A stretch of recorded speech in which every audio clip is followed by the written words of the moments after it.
কচলা ধুয়ে নেব।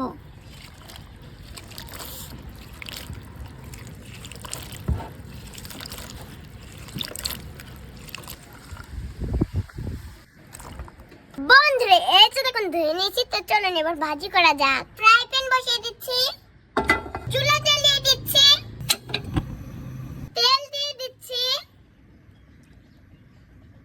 গরম তেলে দিয়ে দিচ্ছি পেঁয়াজ কুচি ও মরিচ কুচি।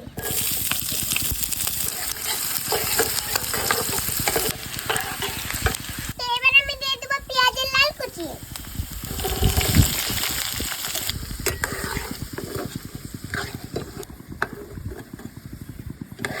স্বাদ মতো হলুদের গুঁড়া, স্বাদ মতো লবণ। আস্তে ভাজতে থাকবো।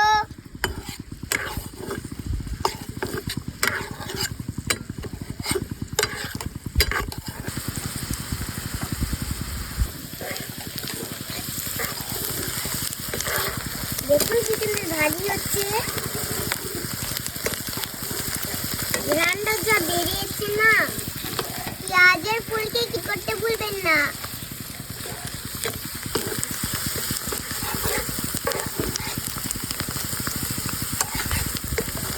দেখবেন এটা ভাজতে ভাজতে একদমই কমে যাবে।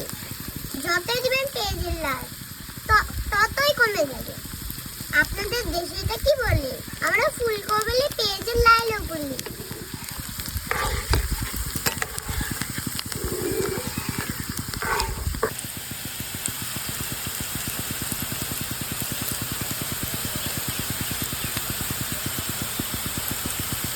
দেখুন কি সুন্দর ভাজা হয়েছে।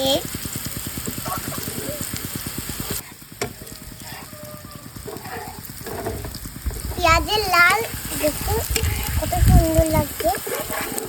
পেঁয়াজের লাল ভাজা হয়ে গেছে, এবার আমি নামিয়ে নেব।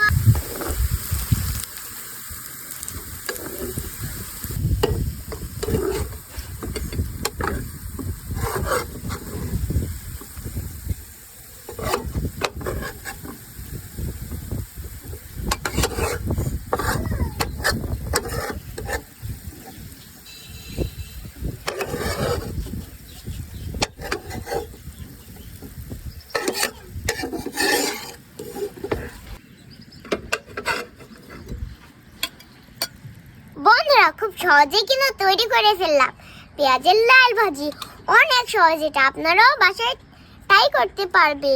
বাসায় কিছু না থাকলে পেঁয়াজের লাল দিয়ে কিন্তু সকালের একটি তরকারি হয়ে যাবে। তো রেসিপিটি শেয়ার করলাম আপনাদের মাঝে, তো কেমন লাগলো কমেন্ট করে জানান। পরবর্তী আবার নতুন রেসিপি নিয়ে দেখা হবে। সবাই ভালো থাকবেন, সুস্থ থাকবেন। আল্লাহ হাফেজ, টাটা।